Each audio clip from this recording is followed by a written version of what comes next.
فأنا ناصح لإخواني بالصدع بالحق تبيض وجوههم. السكوت في مسألة الحزبية يضرها، فاصدع بما تؤمر وأعرض عن المشركين. سلامي على دماج ورجالها والشيخ يحيى ودار العلم يا سعد بانيها. Kenapa tidak boleh berdoa kepada selain Allah, Abdullah? Kenapa nggak boleh berdoa kepada selain Allah? Hah? Hah? Nggak dengar. Kenapa? Nggak dengar. Yahya, kenapa Yahya? Nggak boleh beribadah kepada selain Allah. Naga Hanan. Kenapa syirik? Lutfi, kenapa nggak boleh berdoa kepada selain Allah, Lutfi? Abbas. Hari Senin pangkas rambutnya ya, Bas ya. Kalau nggak jangan dulu. Pangkas yang rapi, nggak boleh model-model kayak gitu ya. Kenapa nggak boleh berdoa kepada selain Allah? Satria.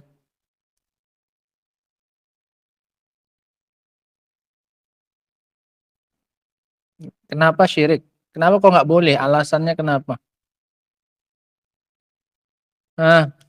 Azam. Nah, itu yang tadi kalian baca. Karena tidak bisa memberikan manfaat, tidak pula bisa memudaratkan. Jadi sia-sia. Didoai juga nggak bisa ngasih manfaat dan juga tidak bisa menolak mudarat. Diibadahi pun nggak datangkan manfaat. Nggak diibadahi pun juga nggak bisa ngasih mudarat apapun. Gitu. Bismillahirrahmanirrahim. Qala Syekh Muhammad bin Abdul Wahhab rahimahullahu ta'ala wa qawluhu, dan firman Allah subhanahu wa ta'ala, wa iyamsaskallahu bidurrin fala kashifa lahu illahu,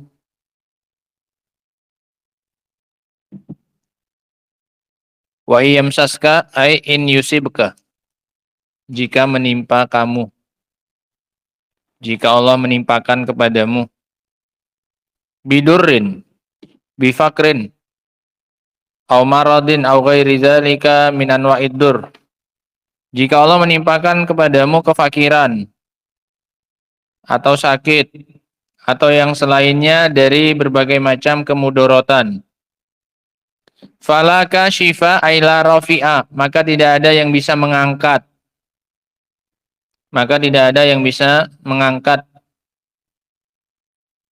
kemudaratan tersebut illahu, kecuali Allah subhanahu wa ta'ala saja. Kalau tidak ada yang bisa mengangkat kemudaratan kecuali Allah, maka wajib berdoa dan beristighotsah hanya kepada Allah subhanahu wa ta'ala. Wa yuridka bi khairin fala radda li fadlih, dan jika Allah menginginkan kebaikan untukmu, maka tidak ada seorang pun yang bisa menolaknya. Tidak ada seorang pun yang bisa menolak pemberian dari Allah subhanahu wa ta'ala, fadl. Fala radda ay la dafi'a, tidak ada yang bisa menolak, dafi' menolak. Tidak ada yang bisa menolak pemberian Allah subhanahu wa ta'ala. Kalau Allah ingin menimpakan kejelekan kepada kamu, tidak ada yang bisa mengangkat kejelekan itu kecuali Allah. Kalau Allah ingin ngasih kamu kebaikan, juga tidak ada yang bisa menahannya dari kamu. Pasti dapat, nggak usah khawatir. Nah, ini mana ayatnya? Al-ma'na al-ijmali lil ayah. Makna ayat ini secara umum, yukhbiru ta'ala annahul mutafarrid bil mulki wal qahri wal ata'. Allah subhanahu wa ta'ala mengabarkan bahwasannya hanya Dia yang bersendirian, mutafarrid. Bil mulki wal qahri wal ata' wal mana', dengan kekuasaan dan pemberian dan penghalangan, wadur wan nafa', mudarat dan manfaat, duna masiwa, tanpa selainnya. Nggak ada satupun yang bisa memiliki, menguasai, memberi, menahan, ngasih mudarat dan ngasih manfaat kecuali Allah subhanahu wa ta'ala. Fayalzam min dzalika an yakuna huwal mad'u wahdahu. Maka konsekuensinya Allah Subhanahu wa taala harus menjadi satu-satunya yang didoai semata. Al-ma'bud wahdahu, yang diibadahi semata, duna ghairihi, tanpa selain Allah. Mimman la yamliku li nafsihi durran wala naf'an fadlan an yamlikahuma li ghairihi.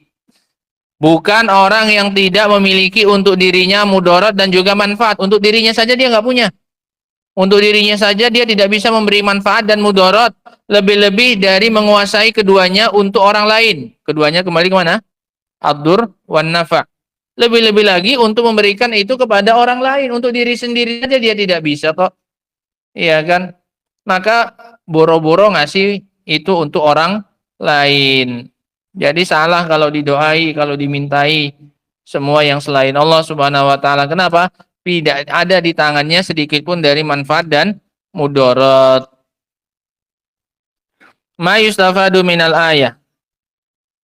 Yang bisa diambil faedahnya dari ayat ini, yang pertama wujubu ifradillahi ta'ala bitauhidil uluhiyah. Wajibnya mengesahkan Allah Ta'ala dengan tauhid uluhiyah. Litafarrudihi bitauhidir rububiyah, karena keesaannya dalam hal tauhid rububiyah. Dalam hal rububiyah siapa yang punya? Allah. Maka dalam hal uluhiyah juga harusnya siapa yang punya? Allah saja. Yang kedua, butlanu du'ai ghairillah. Batalnya doa kepada selain Allah. Batilnya berdoa kepada selain Allah. Li'ajzihi an naf'i man da'ahu.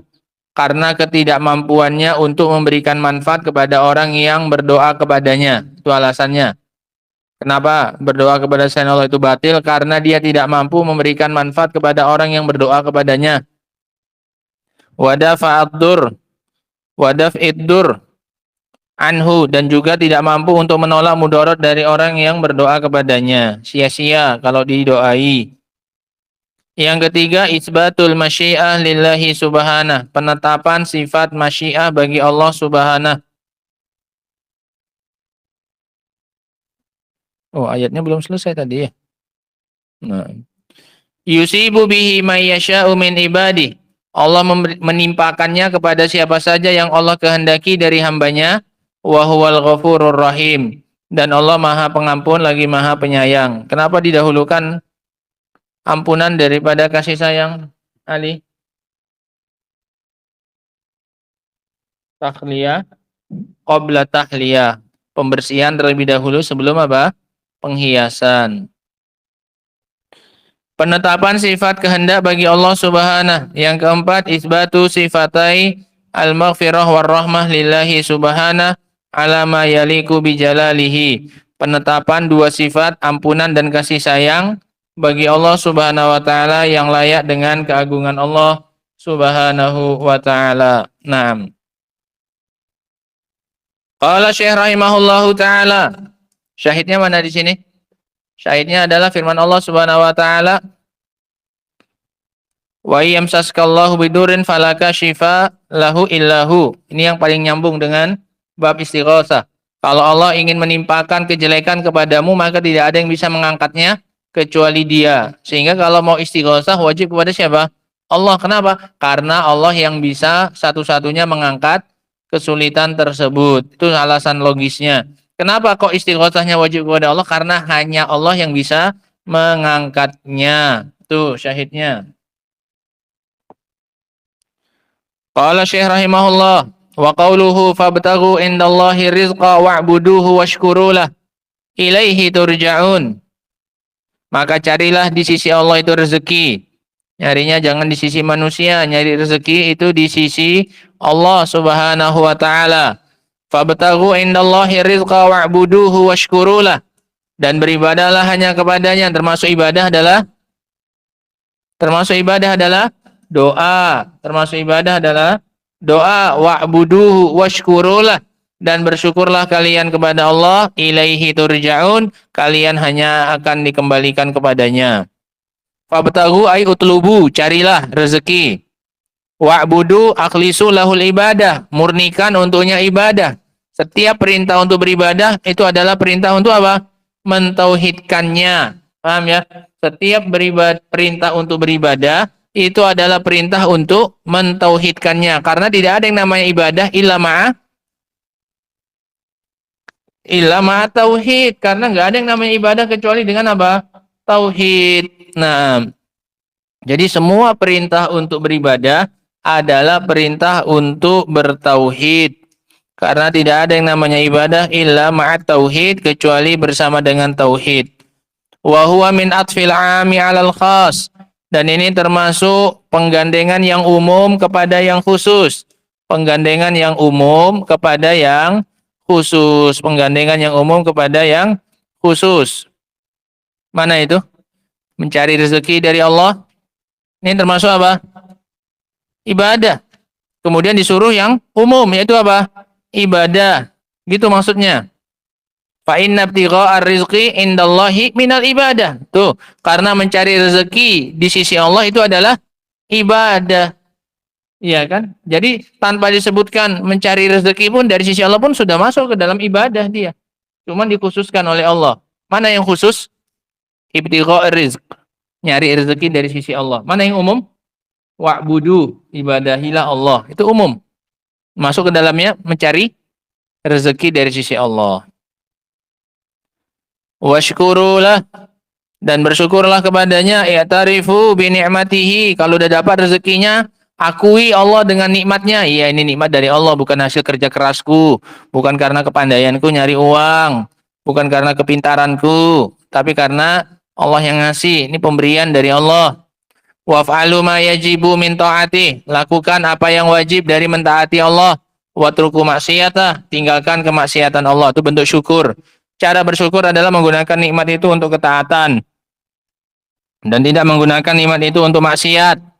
Itu bentuk syukur kepada Allah Subhanahu wa ta'ala.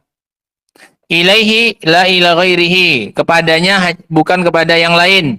Turja'un yaumal qiyamati. Kalian akan dikembalikan pada hari kiamat kepada Allah, fayujazi kulla amilin bi amali, untuk kemudian Allah membalas setiap pelaku amalan dengan amalannya.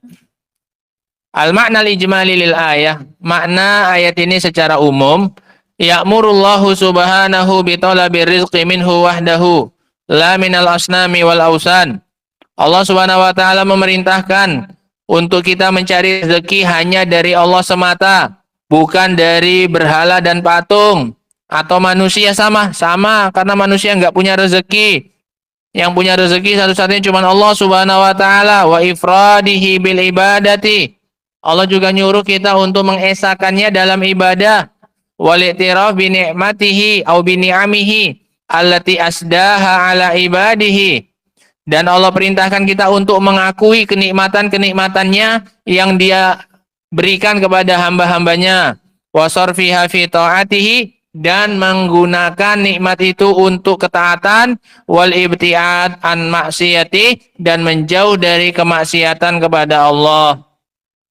Summa yukhbiru annal masir ilaihi. Kemudian Allah kabarkan bahwasanya tempat berakhirnya kita itu adalah kepada Allah.